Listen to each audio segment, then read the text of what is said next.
बिस्मिल्लाहिर्रहमानिर्रहीम। उम्मीद है कि आप सब लोग खैरियत से होंगे। आज जो हम टॉपिक डिस्कस करने वाले हैं वो हमारे पास है 10th क्लास केमिस्ट्री का फर्स्ट चैप्टर हमारे पास केमिकल इक्विलिब्रियम। आज हम लोगों ने उसको डिस्कस करना है कि हमारे पास केमिकल इक्विलिब्रियम क्या होती है। अब मैं आपको बताता चलूँ केमिकल इक्विलिब्रियम में आपने कौन कौन से टॉपिक्स को डिस्कस करना है। फर्स्ट आप लोगों के पास क्या आ जाएगा, डिफाइन आएंगी रिएक्टेंट एंड प्रोडक्ट की। उसके बाद आप लोगों के पास क्या आएगा, हमारे पास इरिवर्सिबल रिएक्शन आएगा। फिर जो लॉन्ग क्वेश्चन होता है वो हमारे पास क्या होता है, रिवर्सिबल रिएक्शन होता है। अब रिवर्सिबल रिएक्शन में बेसिकली बेटा आप लोगों ने डिस्कस करना है कि हमारे पास उसके कैरेक्टरिस्टिक क्या होते हैं। उसके बाद आप लोगों ने डिस्कस करना है हमारे पास ओपन सिस्टम क्या होता है, क्लोज सिस्टम क्या होता है। उसके बाद आप लोगों ने डिस्कस करना है कि हमारे पास उसका ग्राफिकल रिप्रेजेंटेशन क्या होती है। अब ये सारी चीजें आप लोगों ने क्या बतानी होती है रिवर्सिबल रिएक्शन में। ये हमारे पास बेसिकली एक लॉ होता है। उसके बाद अगर हम बात करें तो हमारे पास क्या आता है, डायनामिक इक्विलिब्रियम स्टेट्स आ जाती हैं। नेक्स्ट हमारे पास मैक्रोस्कोपिक कैरेक्टरिस्टिक आ जाते हैं। फॉरवर्ड एंड रिवर्स रिएक्शन उससे पीछे आ जाते हैं। उसके बाद हमारे पास लॉ ऑफ मास एक्शन आ जाता है। देन हमारे पास इक्विलिब्रियम कांस्टेंट आ जाता है। देन हमारे पास क्या आ जाता है, predicting the direction of reaction, जो कि हमारे पास इंपॉर्टेंट कंपोनेंट्स होते हैं इक्विलिब्रियम कांस्टेंट के। तो आज हम स्टार्ट करने वाले हमारे पास फर्स्ट चैप्टर है जिसको हम नाम दे रहे हैं केमिकल इक्विलिब्रियम का। तो सबसे पहले मैं आप लोगों को बताता चलूं कि हमारे पास केमिकल इक्विलिब्रियम क्या होती है।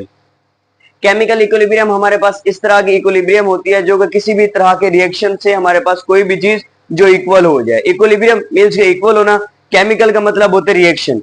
कोई भी रिएक्शन जो किसी भी तरह से किसी चीज को कंप्लीट कर रहा है, इक्वल कर रहा है, दो साइड्स को इक्वल कर रहा है, उसको हम क्या नाम देते होते हैं, केमिकल इक्विलिब्रियम का नाम देते होते हैं। ठीक हो गया। नेक्स्ट अगर हम बात करें इसके इंट्रोडक्शन की तो हमारे पास क्या होता है, कोई भी रिएक्शन जिसमें हमारे पास क्या होता है, कोई चेंज होता है। अब चेंज हमारे पास दो तरह का होता है। अब अज्यूम करते हैं कि हमारे पास कोई भी रिएक्शन परफॉर्म हो रहा है। अब रिएक्शन में हमारे पास क्या होता है, चेंज दो तरह का होता है। एक फिजिकल चेंज होता है, एक हमारे पास क्या होता है बेटा, केमिकल चेंज होता है। ठीक है ना। देन हमारे पास क्या होता है, कोई भी रिएक्शन प्रोसीड होता है तो आप देख सकते हैं कि हमारे पास एक तरह का फिजिकल चेंज होता है, एक हमारे पास क्या होता है, केमिकल चेंज होता है। नेक्स्ट अगर हम बात करें तो हमारे पास जो कुछ रिएक्शन होते हैं वो हमारे पास क्या होते हैं, कंप्लीट रिएक्शन होते हैं। कंप्लीट रिएक्शन का मतलब है कि हमारे पास जो रिएक्टेंट होते हैं वो प्रोडक्ट में चेंज हो जाते हैं। अब रिएक्टेंट एंड प्रोडक्ट आगे मैं आपको बता देता हूं कि हमारे पास ये क्या होते हैं। ठीक हो गया। तो हमारे पास कुछ हमारे पास कंप्लीट रिएक्शन होते हैं जिसमें हमारे पास रिएक्टेंट कंप्लीटली प्रोडक्ट में चेंज हो जाते हैं, और कुछ हमारे पास क्या होते हैं, इनकम्प्लीट रिएक्शन होते हैं। इनकम्प्लीट के हमारे पास क्या होते हैं, रिएक्टेंट प्रोडक्ट में चेंज होते हैं, एंड प्रोडक्ट अगेन हमारे पास क्या होते हैं बेटा, रिएक्टेंट्स में चेंज होते हैं। इस रिएक्शन को हम क्या नाम देते होते हैं, इनकम्प्लीट रिएक्शन का नाम देते होते हैं। नेक्स्ट अगर हम मूव करें तो हमारे पास क्या आ जाती है, बात क्वांटिटीज की आ जाती है कि कोई भी रिएक्शन जो प्रोसीड हो रहा है उसमें क्वांटिटीज चेंज नहीं होंगी। फॉर एग्जांपल आप लोगों के पास यहाँ पे रिएक्शन रिटर्न है कि 2H2 प्लस O2। अगर ये रिएक्शन यहाँ पे प्रोसीड हो रहा है तो इसमें आप लोगों के पास बेटा क्वांटिटीज नहीं चेंज होनी चाहिए। आप लोगों को इस चीज का आइडिया होगा कि हमारे पास कोई भी रिएक्शन जब प्रोसीड हो रहा होता है तो उसमें अगर क्वांटिटीज चेंज की जाए तो हमें जो डिजायर कंसंट्रेशन होती है वो नहीं मिलती होती। फॉर एग्जाम्पल अगर आप लैब में कोई एक्सपेरिमेंट कर रहे हैं तो आप लोगों को वहां पे हर चीज की मेंटेनेंस चाहिए होती है। वहां पे टेम्परेचर की मेंटेनेंस चाहिए होती है, प्रेशर की मेंटेनेंस चाहिए होती है, वहां पे लैब का जो प्रेशर है या जो इन्वायरमेंट है, आप सब चीजों को मद्देनजर रख के आप क्या करते होते हैं, अपना एक्सपेरिमेंट परफॉर्म करते होते हैं। क्यों करते होते हैं बेटा, कि हमारे पास जो वैल्यूज है, जो हमारे पास क्वांटिटीज हैं वो रिमेन अनचेंज रहे, वो हमारे पास चेंज नहीं होनी चाहिए। तो ड्यूरिंग अ केमिकल रिएक्शन आप कह सकते हैं कि हमारे पास क्या होती है, जो क्वांटिटीज होती हैं वो रिमेन अनचेंज रहती है, हमारे पास चेंज नहीं होती। नेक्स्ट अगर मैं मूव करूं तो हमारे पास केमिकल इक्विलिब्रियम की एक सूटेबल एग्जांपल आ रही है, वो कौन सी है, आप लोगों के पास फोटोसिंथेसिस। अब फोटोसिंथेसिस हमारे पास क्या है, एक सूटेबल एग्जांपल है किसके लिए, केमिकल इक्विलिब्रियम के लिए। वो कैसे, आप सब लोगों को पता है कि हमारे पास क्या होता है बेटा, हम इनहेल करते हैं ऑक्सीजन को और एक्सहेल करते हैं कार्बन डाइऑक्साइड गैस को। सिंपल सी बात है कि हमारे पास क्या हो रहा है कि आप ऑक्सीजन को ले रहे हैं और कार्बन डाइऑक्साइड गैस को रिलीज कर रहे हैं, एक्सहेल कर रहे हैं। ठीक है ना। अगर मैं रिएक्शन की बात करूं तो हमारे पास क्या होता है, ये अपोजिट टू प्लांट्स होता है। प्लांट्स क्या करते होते हैं, इनहेल करते हैं कार्बन डाइऑक्साइड गैस को और एक्सहेल करते हैं ऑक्सीजन को। ठीक है ना। फॉर एग्जाम्पल अगर आप लोगों के पास, आप प्रोवाइड कर रहे हैं उनको कार्बन डाइऑक्साइड गैस, वो आप लोगों को प्रोवाइड कर रहे हैं ऑक्सीजन, देन आप उनको प्रोवाइड कर रहे हैं कार्बन डाइऑक्साइड गैस, देन आप उनको प्रोवाइड करें, वो आपको प्रोवाइड करें ऑक्सीजन, देन आप उनको प्रोवाइड करें कार्बन डाइऑक्साइड गैस। अब ये जो प्रोसेस है बेसिकली बेटा हमारे पास इक्विलिब्रियम में रहता है। जाहिर सी बात है अगर इक्विलिब्रियम है तो हमारे पास इस अर्थ की स्टेबिलिटी है, इस अर्थ की एग्जिस्टेंस है। ठीक है ना। अदरवाइज तो हमारे पास इस अर्थ की एग्जिस्टेंस कैसे हो सकती है अगर यहाँ पे चीजें मॉडरेट ना हो, यहाँ पे चीजें इक्वल ना हो, ठीक है ना। तो ये हमारे पास बेसिकली क्या है, सूटेबल एग्जांपल है किसकी, केमिकल इक्विलिब्रियम की। नेक्स्ट अगर हम मूव करें तो हमारे पास बेटा क्या आ जाता है, टॉपिक हमारे पास नेक्स्ट स्टार्ट हो जाता है कि रिएक्टेंट्स और प्रोडक्ट। अब रिएक्टेंट हमारे पास ऐसे एलिमेंट होते हैं जो बेसिकली आपस में रिएक्ट कर रहे होते हैं, ऐसे एलिमेंट जो आपस में रिएक्ट करते हैं, ऐसी चीजें जो आपस में रिएक्ट करती हैं उनको हमेशा हम रिएक्टेंट्स का नाम देते हैं। और उन रिएक्टेंट्स के नतीजे में, उन रिएक्टेंट्स के रिएक्ट करने के नतीजे में जो चीज बनती होती है हम उनको प्रोडक्ट का नाम देते हैं। अगर आप देखें बेटा हमारे पास क्या था बेटा, ये आप लोगों के पास क्या थे बेटा, रिएक्टेंट्स थे, और रिएक्टेंट से हमें क्या मिल रहा है, यहाँ पे प्रोडक्ट मिल रहा है। ये हमारे पास दोनों चीजें क्या थी, गैस फॉर्म में थी, और ये हमारे पास क्या आ गया, लिक्विड फॉर्म में आ गया। अब देखिए हमारे पास रिएक्टेंट्स ने रिएक्ट किया तो रिजल्ट में हमें जो चीज मिली उसको हम क्या नाम दे रहे हैं, यहाँ पे प्रोडक्ट्स का नाम दे रहे हैं। नेक्स्ट बेटा अगर हम मूव करें तो हमारे पास क्या आता है, सबसे पहले जो डिफाइन है रिएक्टेंट्स एंड प्रोडक्ट के बाद वो आती है इरिवर्सिबल रिएक्शन। अब ये बोर्ड में बार दफा पूछी जाती है आप लोगों से कि इरिवर्सिबल रिएक्शन क्या होता है। तो इरिवर्सिबल रिएक्शन मींस कि आप लोगों के पास ऐसा रिएक्शन जो कि हमारे पास नहीं की मद में आता है। फॉर एग्जाम्पल इर का मतलब आप लोगों के पास क्या होता है, ना होना, किसी भी चीज का ना होना, तो ये इसको हम क्या नाम देते हैं, इर का नाम देते हैं। रिवर्सिबल मींस के ऐसा रिएक्शन जो रिवर्स ना हो सके, सिंपल सी बात है। इरिवर्सिबल मींस के ऐसा रिएक्शन जो रिवर्स ना हो सके। फॉर एग्जाम्पल आप लोगों के पास क्या था बेटा, 2H2 था प्लस O2 था, हमारे पास ये क्या उन्होंने रिएक्ट किया, रिएक्ट करने के नतीजे में हमारे पास 2 वाटर के मॉलिक्यूल बन गए, 2 मोल ऑफ वाटर बन गए यहाँ पे। तो आप कह सकते हैं हमारे पास ये रिएक्शन क्या है, इरिवर्सिबल रिएक्शन है। मैं एक और एग्जांपल दूं आप लोगों को, हमारे पास बेटा क्या होता है, यहाँ पे देख लेते हैं, कैल्शियम ऑक्साइड होता है प्लस कार्बन डाइऑक्साइड गैस होती है। रिजल्ट में अगर ये रिएक्शन करते हैं तो हमारे पास क्या बनता है, कैल्शियम कार्बोनेट बनता होता है बेटा।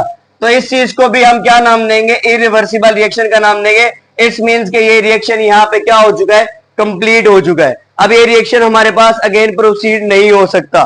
ठीक हो गया बेटा। अब अगर इसके कैरेक्टरिस्टिक की बात करें, होप सो आपको डिफाइन समझ आ गई होगी।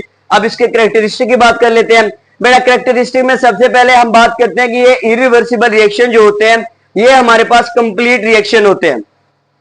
अब इनको कंप्लीट रिएक्शन क्यों कहा जाता है बेटा, आप लोगों के पास क्लियर है कि हमारे पास ये रिएक्शन क्या होते हैं कि फ्रॉम लेफ्ट टू राइट ही प्रोसीड होते हैं, और अगेन ये प्रोसीड नहीं होते, और ये सिंगल एरो से रिप्रेजेंट किए जाते हैं। दैट्स व्हाई हम कहते हैं कि हमारे पास ये क्या है, इरिवर्सिबल रिएक्शन है। क्लियर हो गया। उसके बाद अगर मैं बात करूं तो हमारे पास क्या होते हैं बेटा, फ्रॉम लेफ्ट टू राइट ये रिएक्शन प्रोसीड होते हैं। फ्रॉम लेफ्ट टू राइट मैंने आपको बता दिया, from left to right, from left to right, ये देख सकते हैं आप, इजीली देख सकते हैं बेटा कि from left to right proceed होते हैं। पहला कैरेक्टरिस्टिक कंप्लीट रिएक्शन, ये हमारे पास कंप्लीट हो जाते हैं। सेकंड सिंगल एरो से रिप्रेजेंट किया जाता है, सिंगल एरो, और यहां पे भी आप देख सकते हैं हमारे पास सिंगल एरो आ रहा है।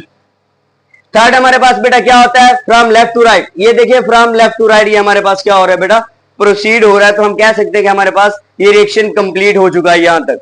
नेक्स्ट अगर हम मूव करते हैं तो हमारे पास क्या आता है बेटा, रिवर्सिबल रिएक्शन। अगर मैं आपको बता दूं रिवर्सिबल रिएक्शन हमारे पास इस चैप्टर का इंपॉर्टेंट लॉन्ग क्वेश्चन है। जैसे आप लोगों के पास इक्विलिब्रियम कांस्टेंट इंपॉर्टेंट है, जैसे आप लोगों के पास predicting the direction of reaction important है, वैसे ही बेटा आप लोगों के पास रिवर्सिबल रिएक्शन भी इंपॉर्टेंट है।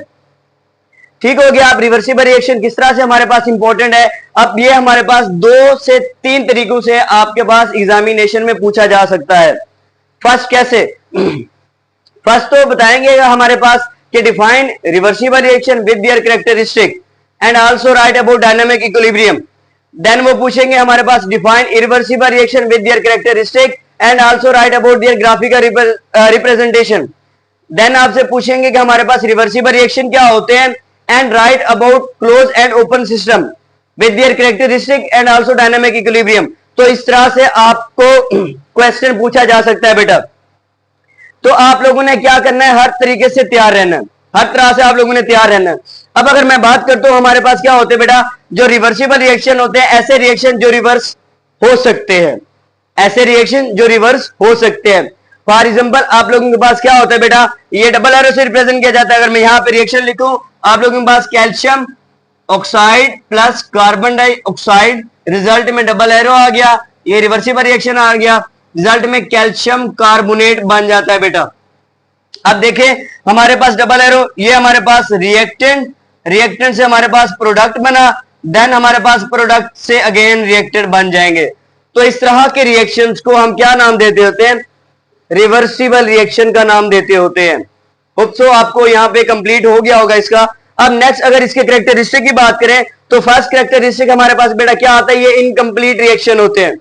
आप लोगों के पास क्या है बेटा? ये इनकम्प्लीट रिएक्शन होते हैं। इनकम्प्लीट रिएक्शन किस तरह से होते हैं बेटा? ये from left to right, right to left, from left to right होते हैं बेटा, और हमारे पास क्या होते हैं? राइट टू लेफ्ट होते हैं। ये आप लोगों के पास क्या होते हैं? बोथ डायरेक्शन में प्रोसीड होते हैं, मींस के फॉरवर्ड से रिवर्स और रिवर्स से फॉरवर्ड। ये हमारे पास रिएक्शन क्या है बेटा? फॉरवर्ड डायरेक्शन में जा रहा है। जैसे आप किसी को मैसेज सेंड करते हैं तो हमारे पास क्या होता है? वहां पे ऑप्शन आ जाता है कि फॉरवर्ड कर दे, आगे कर सेंड कर दे। तो सेम हमारे पास ये क्या कर रहा है? पीछे से आगे की तरफ हमारे पास मूव कर रहा है, तो हम कहेंगे हमारे पास क्या है? रिएक्टेंट टू प्रोडक्ट बन रहा है। और देन हमारे पास प्रोडक्ट टू अगेन क्या बन रहा है? यहाँ पे रिएक्टेंट्स बन रहे हैं। नेक्स्ट अगर हम बात करें तो हमारे पास क्या आते हैं इसके कैरेक्टरिस्टिक में? डबल एरो, कि हम रिवर्सिबल रिएक्शन को हमेशा डबल एरो से रिप्रेजेंट करते होते हैं। हमने वहां पे इरिवर्सिबल की बात की थी कि उसको हम सिंगल एरो से रिप्रेजेंट करते हैं, बट जो रिवर्सिबल रिएक्शन होते हैं उसको हम डबल एरो से रिप्रेजेंट करते होते हैं। उसके बाद हमारे पास क्या आ जाता है? इसमें फॉरवर्ड एंड रिवर्स रिएक्शन की बात आ जाती है। मैंने आपको बता दिया फॉरवर्ड रिएक्शन ऐसा क्या होता है? फ्रॉम लेफ्ट टू राइट जो रिएक्शन प्रोसीड होता है उसको फॉरवर्ड रिएक्शन कहते हैं। फ्रॉम राइट टू लेफ्ट जो प्रोसीड होता है उसको रिवर्स रिएक्शन का नाम देते हैं। जैसे कि मैं आप लोगों को यहाँ पे एग्जांपल दूं, हाइड्रोजन आयोडाइड की एग्जांपल यहाँ पे रिटर्न है। आप लोगों के पास बेटा क्या होता है? H2 हो गया प्लस I2 हो गया। रिजल्ट में आप लोगों के पास क्या होता है? ये फॉरवर्ड और रिवर्स डायरेक्शन, और यहाँ पे आप लोगों के पास क्या बन जाता है? 2HI बन जाता है। अब ये देखिए हमारे पास हाइड्रोजन आयोडाइड बन गया है। अब देखिए हमारे पास अगर ये रिवर्सिबल रिएक्शन होता है तो हमारे पास क्या होता है बेटा? ये हमारे पास गैस फॉर्म में होती है, ये कलरलेस है, ये हमारे पास गैस फॉर्म में होती है, इसका कलर पर्पल होता है। जब हमारे पास प्रोडक्ट बनता है वो हमारे पास क्या बनता है? वो हमारे पास कलरलेस बनता होता है बेटा। नेक्स्ट अगर हम मूव करें तो बेटा हमारे पास क्या होता है कि अगर तो ये रिएक्शन हो रहा है रिवर्सिबल और क्लोज सिस्टम में। अब बात आ रही है ओपन एंड क्लोज सिस्टम की। बेटा हमेशा याद रखिएगा ओपन सिस्टम में हमेशा इरिवर्सिबल रिएक्शन परफॉर्म किया जाता है। क्यों? क्योंकि वहां से गैसेस एस्केप आउट हो जाती है, गैसेस वहां से बाहर निकल जाती हैं। बट अगर हम क्लोज सिस्टम की बात करें तो क्लोज सिस्टम में हमेशा रिवर्सिबल रिएक्शन परफॉर्म किया जाता है। अब ये जो आप लोगों के पास यहाँ पे ओपन सिस्टम मैंने लिखा हुआ है बेटा, ये हमारे पास क्या है? ये इरिवर्सिबल रिएक्शन है। यहां से गैसेस निकल जाती हैं, फिर रिएक्शन प्रोसीड नहीं होता। बट अगर मैं बात करूं यहाँ पे क्लोज सिस्टम की, क्लोज सिस्टम में बेटा क्या होता है? ये हमारे पास रिवर्सिबल रिएक्शन है और रिएक्शन ये अगेन परफॉर्म होता है। ठीक है ना? फॉर एग्जाम्पल मैंने आपको यहाँ पे बता दिया अगर ये क्लोज सिस्टम में हो रहा है तो ये अगेन एंड अगेन हमारे पास रिपीट होता रहेगा। अगर ये ओपन सिस्टम में रिएक्शन होता तो ये हमारे पास अगेन एंड अगेन रिपीट ना होता। तो यहां तक ये हमारा कंप्लीट टॉपिक था। अब इसके बाद हमने रिवर्सिबल रिएक्शन के कुछ कैरेक्टरिस्टिक की बात कर ली है। उसके बाद हम डायनामिक इक्विलिब्रियम पढ़ेंगे, डिकम्पोजिशन कंपोजिशन की बात करेंगे, स्टैटिक इक्विलिब्रियम हो गया उसकी बात करेंगे, साथ में हम ग्राफिकल रिप्रेजेंटेशन की बात करेंगे। मींस के जो हमारा नेक्स्ट लेक्चर होगा उसमें हम रिवर्सिबल रिएक्शन को कंप्लीट करेंगे। तो यहां तक आपका अगर कोई भी किसी भी तरह का क्वेश्चन है तो आप काइंडली कमेंट सेक्शन में पूछ सकते हैं। Thank you.